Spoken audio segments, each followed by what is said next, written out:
Tia Mowry, My Next Act, Season 1, Episode 1, Tia 2.0. What's good, y'all? I'm Tammy. This is TammyTalks. We are here to recap Tia's show. I thought it would be cute, right? I thought it would be a nice, easy, breezy show. This episode was kind of heavy, but I do have high hopes for the season. So if you guys have not already, subscribe to the channel. If you watch this video and you enjoy it, thumbs it up and then leave some of your comments on this first episode down below. Let's talk about it a little bit, y'all. So the episode starts off with Tia sitting down to do her interview, her confessional, and there's an earthquake. And she's like, welcome to LA. That's what be happening over there. So this show is taking place in a year and a half after she got divorced from Corey. You know, her divorce from Corey Hardrick made waves. It was very unexpected to the public. It seemed to come out of nowhere. But here we are. Tia says she's never been alone in her whole life. We know that she has a twin sister, Tamara. So, you know, she was born as a twin. Her and Tamara were seemingly very, very close. And then she met Corey when she was 20 years old. And they were together, not married, but together for 22 years. So her oldest son, you know, they have two kids together, Cree and Cairo. Cree, who is, I think she said 13 years old, does not want to be on camera. She respects that. That's fine. So Cree won't be a part of the show, but I'm sure we'll see Cairo, who probably said, sure, mommy, I'll do it. So Cairo is going to be on the show probably in a very, very limited capacity. So one of the first things we see is Tia driving Cairo over to Corey's house and dropping her off. And Tia's just saying how this isn't the life that she envisioned for herself. She wanted to bring her kids up in a two-parent household. That is what she was brought up in. And moments like this where she's dropping her daughter off at her ex-husband's house solidifies that that's not the life that she has given her children. So in this clip, this is what's interesting. We get this in this scene, we get this clip where Tia is saying how this is a bad day for her. And there are moments like this, in these moments, when she's feeling low, she's feeling down, she's emotional, that she wishes she could call her sister, Tamara. Right? Now, the clip that made waves, that circulated through the blogs and the media news cycle about a week and a half, 2 weeks ago, we hear Tia saying, I wish I could pick up the phone and call my sister, but that's just not where we are right now. Here in the scene, she's saying, I wish I could pick up the phone and call Tamara, but we live in different places now. I don't know if the clip that went out with the trailer was altered, or if this was altered as like damage control, because Tia, like literally the next day, very quickly had to go out and do some damage control. But my brother lives in Nashville.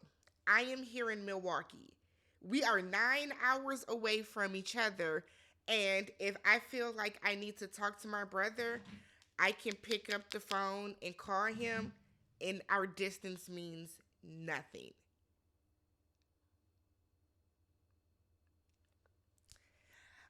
I don't know what's going on with Tia and Tamara. Siblings fight, siblings, you know, trail off from each other. They grow apart, they come back together. But I think when Tia said that her and Tamara are not in a place where she feels that she can pick up the phone and call her, coupled with some of the other things that we have seen them say in regards to each other in interviews and red carpet events and stuff like that, they're not close anymore.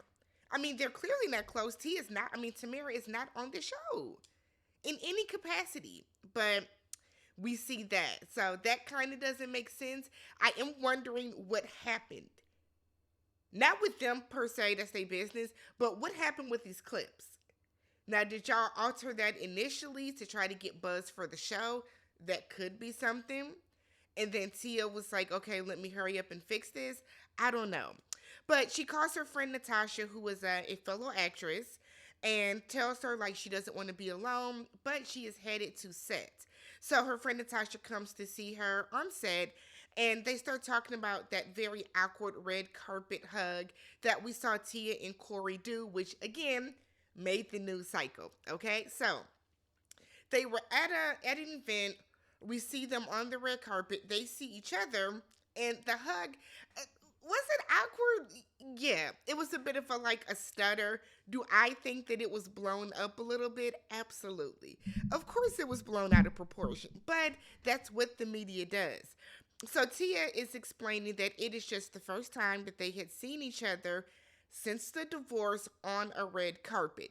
She could tell that he was tense, and she said that she wanted to just hug him and let him know things were okay. I guess Corey didn't know if she would give a hug, but she feels like it was blown out, and she's wondering, why does the media do this? And one thing that bothered me about Tia throughout this entire episode, Tia, you have been in the industry since you were 14 years old. Why are you acting so confused as to how this goes? You are a public figure. You went through a public divorce with another public figure. Corey's an actor, Corey's in the industry. So, yes, people are going to talk about your relationship. People are going to ascertain every single aspect of that divorce. I don't know why Tia is acting so obtuse about this. That was kind of annoying because I don't know if you're doing it to put on for the cameras, but like Tia, you know how this goes. Let's not do that. So Tia's back at home, and the next day her assistant comes over, and I don't like her assistant. Her assistant did a lot for me this episode that it was kind of like, oh Tia, who do we have around us? So her assistant is like, look, I don't think the hug was awkward at all. It just, maybe because I know them, but her assistant was like, it didn't seem awkward to me. Tia is like, when she saw him, her heart dropped, and she wanted to initially turn around and go back home. But this is when she was like, he looks uncomfortable. Let me give him a hug. And then that's it. She then goes on to say she hates the way that the media leans into the negativity when there is a family involved, including kids in the balance. Now, Tia, I got to pull your card right now because, yes, your divorce could have been very, very private. You issued a statement. You have been talking about your divorce. You have been very aloof with what went on in this relationship. So I get that there are children in the balance and the family is breaking up, but you are a public figure. And I know that some people like to say that, well, just because they're public figures doesn't mean that we can, kind of force ourselves into their lives and their relationships. No, I don't agree with that at all either. But Tia, like I said, you keep talking about your divorce.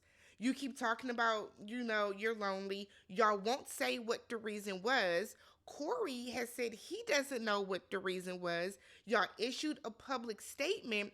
You could have just divorced quietly and went on about your life. But again, Tia, you are in the industry. I don't know why she's being. I don't know why she's doing this. So we get a lot of these like random scenes where Tia is, it's not a confessional, but Tia is like self-taping herself. She's self-blogging with her phone, and she's sitting in her bedroom on the couch that's like at the foot of her bed, and she's recording herself and blogging because she wants to remember and chronicle how she was feeling in these moments. And she's saying that she's not used to being alone like this. She's in this big house. Usually there are people around, right? It might have been at some point, Corey was there. The kids were there.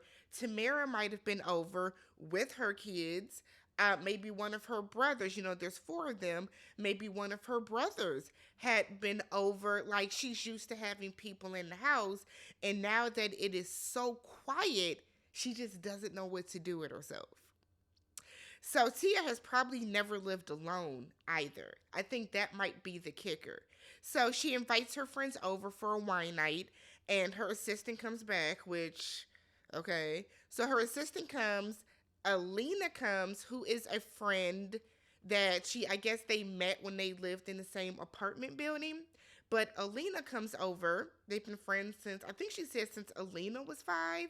And then Essence Atkins comes over, who I think we all have dubbed like an honorary Mowry sister. Because I think she's been close with them since she did Smart Guy with Taj. So they're over, and Essence Atkins doesn't age. Essence and Maya are like vampires. They do not age. They still look the same. Um, their bodies are still the same. Like Essence looks good. Good for her. And Essence always keeps a job. Atkins, I'm sure she's gonna pop up on the show soon. So Essence has gone through a divorce herself. Essence was married to somebody for 10 years. They met on the Match.com. So she understands what it means to go through a public divorce. And Essence is telling her, look, you have to emancipate yourself from other people's expectations of you. So was saying at some point that, her public image is like the girl next door. And Essence is like, F that. You can't live your life based on what your fans and what the industry expects you to do. You should not have to be acting in your real life. And I think that might be something that a lot of people in the industry, a lot of women in the industry don't know how to separate themselves from. You know what I mean? When do you go away from being med school or Tia Campbell from, was she Tia Campbell? Tia Landry from Sister Sister, and you're getting away from all these other roles and you are actually Tia Mowry, right? So Tia is saying how she never dated. So Corey was her first everything, first kiss, first boyfriend, first lover, first husband. So she says she met Corey at 20 years old, and we've all heard this story, right? Her and Tamara were leaving set. Corey was leaving set, and Corey was standing on the bus stop. Corey was embarrassed because they drove by like in their Ferrari or something like that. And Tia ended up giving him a ride home, I think. And then they started to kind of date from there. So they started dating at 20. They slept together at 25, and then they got married shortly after that. So Tia's only been with one man. Corey is really all she knows. Now, for some people, having the quote unquote high school sweetheart where you've been with one person your entire life, for some people it works. But I think in Tia's case, she doesn't know how to be alone. You know what I mean? She doesn't know how to be alone. She didn't find herself really as an adult, and I think that probably happened somewhere in the midst of her marriage, and that's why their marriage had the dissolution that it had, where Corey is like, I have no idea, and Tia keeps saying he didn't do anything wrong. So Sierra, who is her assistant, Sierra doesn't think that Tia knows what she likes in a man. So she goes and gets this like board where they're going to build a man, and Tia basically wants a man that has long hair, that's not super, super muscular, but got a little definition to him with a thigh tat. I said, okay, Tia. If that's what you want, sis, that's what you want. By all means. But but it was a cute little scene, and I hope we get more scenes like this and less scenes of Tia going through the remnants of her divorce. Like, Tia has such a dynamic personality, and I think that I know, I would personally rather see her have more fun moments. Like, yeah, you can have your moments when you're sad, whatever the case, but I would rather see more of like scenes with you, not even necessarily going on dates, but just lighter scenes. This was kind of a heavy-ish first episode. So we get another scene where Tia did a little self-taping, and then she's like sitting in her bed chilling. Sierra, her assistant, calls her and it's like, what are you up to? And she was like, nothing. Okay, bet, because I have hair and glam, on their way over to get you dressed. And Tia's like, for what? It's a surprise. So we did see a scene before this where Alina and Sierra are like, we need to do something for Tia to lift her spirits. Let's have like a little party for her, a little healing party where we can, try to get her little zhuzh back in herself. So Tia has no idea what's going on. So while she's upstairs getting dressed and getting hair and makeup done, Tia gets a Google alert that she was spotted out with another man. I kind of think it's odd that celebrities themselves would have the Google alerts on for themselves. Have your assistant have the Google alert on for you, because see, stuff like this is going to bring down your mood. So, of course, it was TMZ or somebody gets a picture, gets a photograph of Tia hugging a man. Now, the world is like, oh, Tia must have moved on from Corey and she's back out dating, when she was like, wait, that's my manager. We just left a business meeting. So now Tia is all in her head. I don't know why this happens. You are a celebrity, Tia. I don't know if this is an act, but it's jarring. Why is Tia acting like she don't know how the industry goes? Girl, you have been in the news before. You have been in the media before. Not for like dating and trying to figure out who you're attached to, but this just should not be such a surprise to you. So while they're upstairs doing that, um, Sierra, Alina, Terrell from the Terrell Show, and some of her other friends are decorating the backyard, and they're loud, right? They're loud enough that Tia, you don't hear that there's people downstairs. You didn't know that they're like, okay, we gonna roll with it. But they're downstairs planning this surprise party for her. She comes downstairs and she has her eyes covered, and she opens her eyes, and her backyard is full of like at least 12 people that were downstairs high-fiving and loud and laughing and talking, but you didn't hear any of this while you were upstairs. Cool. So the party is a healing party, and it's really for Tia to try to move forward in life. So they have a medium there by the name of Taz.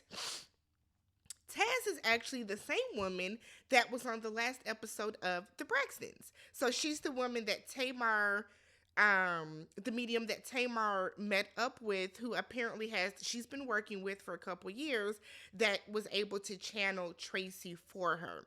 So Taz gives her a Buddha and then tells her that there are 3 babies in there, and it's because Tia is going to meet another man and have another child. And then Tia kind of made a face, and Taz was like, just kidding, which she clearly wasn't. And Tia was like, no, I'm very still open to that. Tia still wants more kids, so she's open, which I don't know, how old is Tia? But Tia is open to still finding another husband and having another baby. So, okay, we're off to a good start with Taz. So, Taz tells her, you're still going to meet an amazing man. So, that is still on the horizon. Look forward to that. So, the medium was able to channel her grandparents, and then like one of her dad's friends that was like an uncle. And she was just saying that her grandmother was coming through and saying that a few years into Tia's marriage to Corey, Tia realized that she made a mistake, but she sacrificed, I guess, her happiness or whatever she really wanted in life and stuck with the marriage. And Tia kind of nodded like, yes. And I'm like, well, Tia, if you realized you made a mistake and you weren't made a mistake and you weren't happy, why were y'all married for 14 years? I don't know if it's because Tia didn't want, she had that girl next door image. If Tia didn't want to have the stain, some people call it a stain of divorce. I don't know. But I thought that was interesting. And her grandmother was like, this is a rebirth, right? So this is you, like the phoenix rising from the ashes, and now you're getting ready to step into the next phase of your life, which is supposed to be great. So Taz is like, let's all write down some things that we want to let go of. We're going to throw them in the fire and burn it up, and we're going to, release these things. So while they're doing this, everybody gets out their pen, they're writing on their note card. Sierra is like, be right back, y'all. I have an idea. Sierra takes her ass upstairs, goes into his closet, and gets her wedding dress. Girl, what? What? So she comes down with it, and it's like, Tia, want to get rid of this? Tia says, is that my wedding dress? No. So Tia is saying how her wedding day was a beautiful day. Their families were all there. It was great. It was full of love and all that type of stuff. She doesn't look at her dress and get sad. On top of the fact that it was a custom made dress. No, we're not gonna throw this shit in the fire, sis. Sierra, go and sit your ass down somewhere. You doing too much. Sierra, you are doing too much. And even one of Tia's friends was like, "Yeah, the dress was too much. What is you on, Sierra?" No, ma'am. I didn't like that at all. And you can tell that Tia wasn't too fond of it either. So Tia was like, no, I can repurpose the dress. So we're not gonna throw it away or anything of the sort. So that was the first episode. I think next week, like I said, it's gonna pick up. We see her going on more dates. We see her hanging out with more friends. There's still sometimes some moments where it's heavy for her, but the overall theme of the show, I think, is going to be a little lighter. Did y'all watch it? Let me know what you guys thought about it. How do you feel about it? Are you going to keep up with the show? Subscribe to the channel, thumbs up the video, and I will catch you guys for something later. Peace.